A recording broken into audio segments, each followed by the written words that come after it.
오늘 본문은 예수님께서 세리 마태를 당신의 제자로 삼으시는 이야기입니다. 8장과 9장에 나오는 예수님의 행적을 보면 예수님은 나병 환자, 이방인, 여인, 또 귀신 들린 사람, 중풍병 환자 이런 사람들에게 다가가시고 그들에게 치유의 은혜를 베풀어 주셨습니다. 예수님은 당시 사회에서 더러운 사람, 또 죄인으로 여겨지던 사람들을 피하지 않으시고 친히 그들을 만나주시고 그들의 몸에 손을 대시고 사랑을 베풀어 주셨습니다. 오늘 본문에서는 당시 사회에서 천대받던 세리, 즉 세금업자를 만나시고 당신의 제자로 삼으십니다. 오늘 본문에서 예수님은 당신이 의인이 아니라 죄인들을 위해서 오셨고 특히 죄인들과 함께 잔치를 벌이러 오셨다고 말씀하십니다. 9절 말씀, 예수께서 그곳을 떠나 지나가시다가 마테라 하는 사람이 세관에 앉아 있는 것을 보시고 이르시되 나를 따르라 하시니 일어나 따르니라. 예수님께서 그곳을 떠나십니다. 즉 가버나움을 떠나시는데요. 그곳을 떠나 다른 곳으로 가는 중에 마태라는 사람이 세관, 즉 세금 걷는 곳에 앉아 있는 것을 보셨습니다. 마가복음 2장 13절 이하에 오늘 본문과 같은 이야기가 나오는데요. 마가복음에서는 이 마태를 알페오의 아들 레위라고 부릅니다. 그래서 이 마태와 알페오의 아들 레위가 같은 사람입니다. 그리고 이 알페오의 아들 레위 또는 이 마태가 바로 이 우리가 지금 묵상하고 있는 마태복음을 기록한 사람입니다. 이 마태는 세금을 걷는 사람이었습니다. 성경은 세금을 걷는 사람을 세리라고 부르는데요. 세리는 당시 사회에서 가장 천대받는 직업이었습니다. 세리는 동족 유대인들에게 세금을 걷어서 그것을 이방인 로마 사람에게 갖다 바치는 사람입니다. 이 때문에 동족 유대인들로부터 온갖 멸시와 모욕을 받았습니다.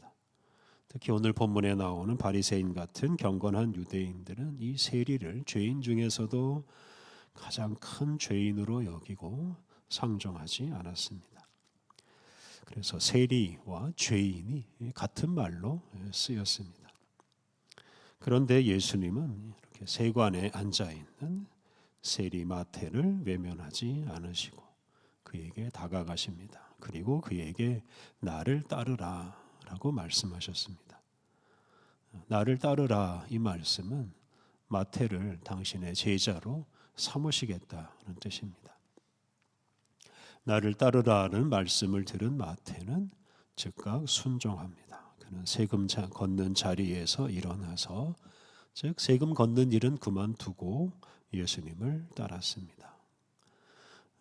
이렇게 해서 마태가 예수님의 제자가 되는데요. 마태는 예수님의 12제자 중에 하나입니다.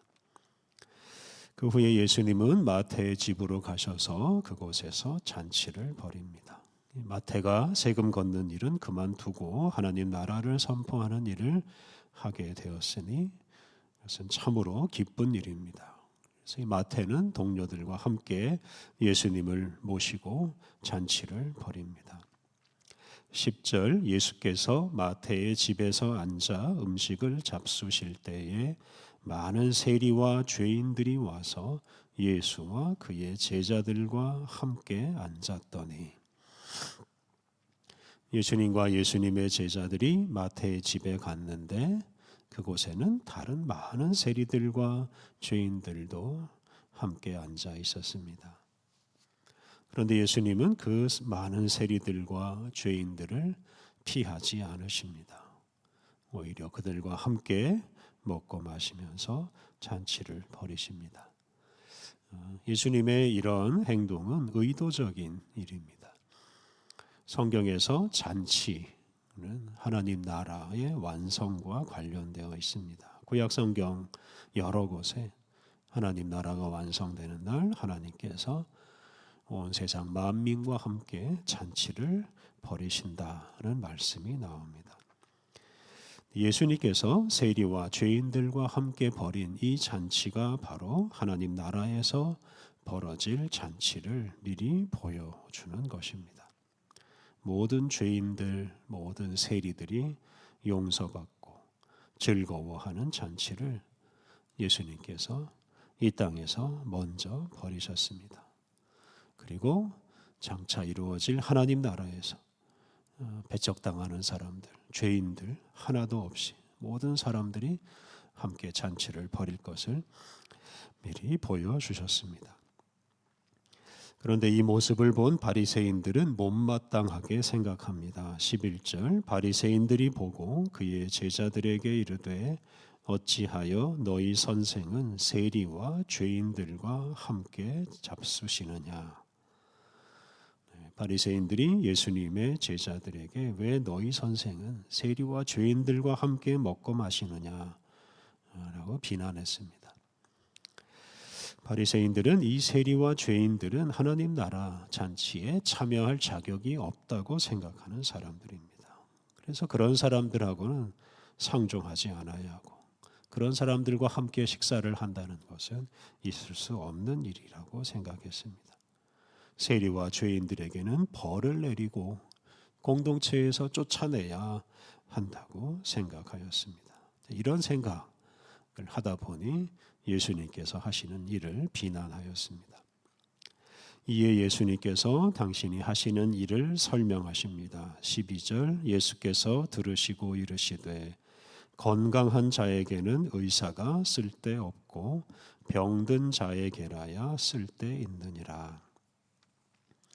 예수님은 건강한 사람에게는 의사가 필요 없고 병든 사람에게는 의사가 꼭 필요하다라고 말씀하셨습니다.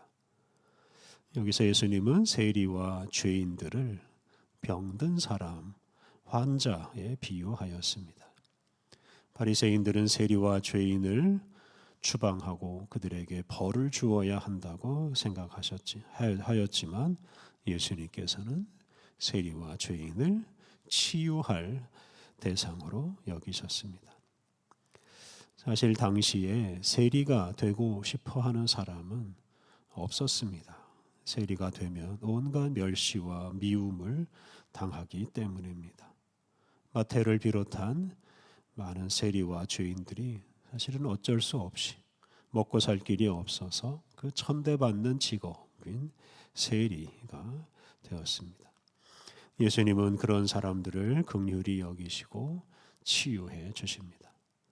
예수님은 죄인을 정죄하고 심판하지 않으시고 대신에 그 죄인을 치유하시고 하나님 나라에 합당한 사람으로 하나님 나라 복음을 전하는 사람으로 세워주십니다. 13절 너희는 가서 내가 긍휼을 원하고 제사를 원하지 아니하노라 하신 뜻이 무엇인지 배우라. 나는 의인을 부르러 온 것이 아니요 죄인을 부르러 왔노라 하시니라.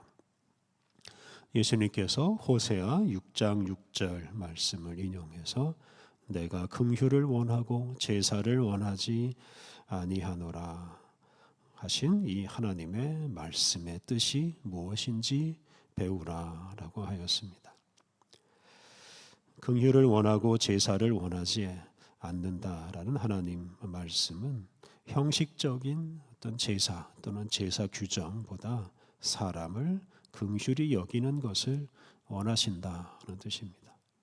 율법 규정을 따라서 제사를 잘 드리는 것보다 사람을 긍휼히 여기고 사랑하는 것이 더 중요하다는 뜻입니다.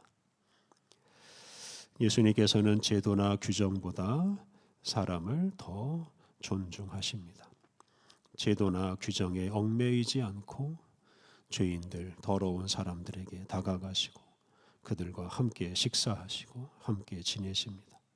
또한 제도나 규정을 어긴 사람들을 긍휼히 여기시고 존중하십니다. 그런 사람들에게 당신이 필요하다고 여기십니다.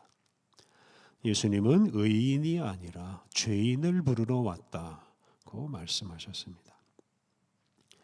당시에 바리새인 같은 사람들은 여러 가지 제도나 규정을 앞세우면서 사람들을 죄인으로 규정하였습니다.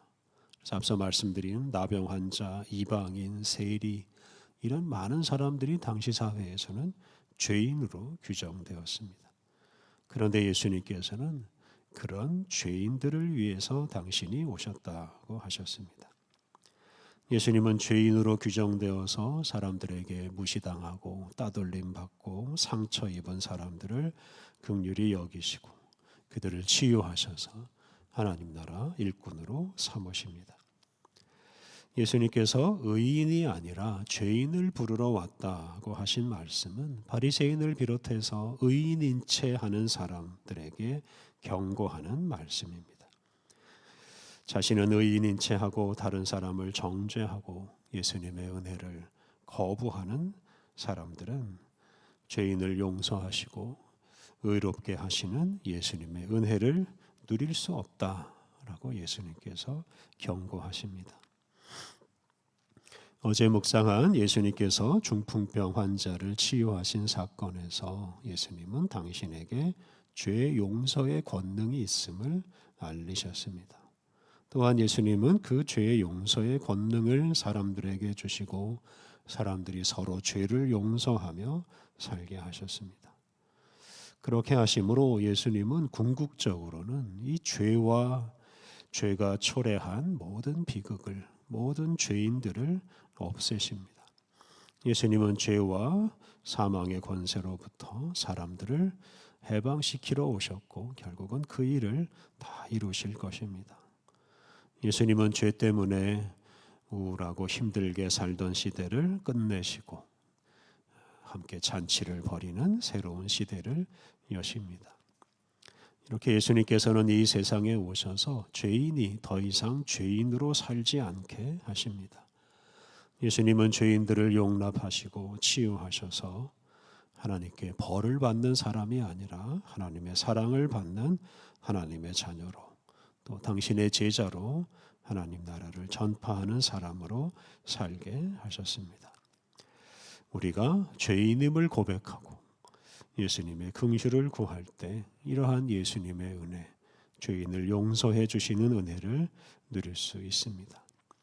그리고 우리가 그러한 예수님의 은혜를 받아서 우리도 죄인에게 더 가까이 다가가고 복음으로 죄인을 치유하는 그런 거룩한 인생을 살아갈 수 있습니다.